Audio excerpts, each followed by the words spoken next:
గోదావరి నదీ ప్రాంత తీరంలో ఉన్నటువంటి ఇక్కడ జనుల జీవనం స్వచ్ఛమైన మనుషులు, స్వచ్ఛమైన జీవనం. అటవీ ప్రాంతంలో యాత్రికులని ఆకర్షించడం కోసం తమ చేతి వృత్తులతో కష్టించి రెక్కల కష్టం మీద బతికేటువంటి ఈ పురజనుల యొక్క జీవితం గొప్పమైంది.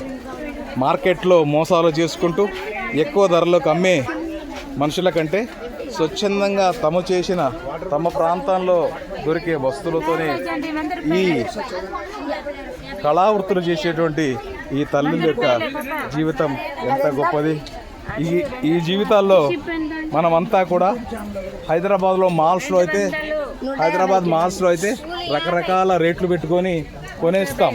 కానీ ఈ ప్రాంతంకి వచ్చినప్పుడు రేట్లని మనం మాట్లాడుతూ ఉంటాం, బేరం ఆడుతూ ఉంటాం. ఈ పల్లె ప్రజల యొక్క జీవనం కోసం మనం మాత్రం సహాయం చేయలేమా? మాల్స్లలో ఎక్కువ రేట్లు పెట్టుకొని కొంటాం, 100 రూపాయలు పెడితే ఇచ్చేస్తాం. కానీ ఈ జనజీవనంలో ఉన్నటువంటి ఈ గిరిజన ప్రాంతాల్లో ఉన్నటువంటి ఈ వస్తువుల్ని మనం ఎంత ధరైనా కొనవచ్చు. వాళ్ళ జీవనానికి మనం మరింత తోడుగా ఉండొచ్చు. ఇది గిరిజన ప్రాంతం ఉన్నటువంటి పెరంటాలపల్లి గ్రామం.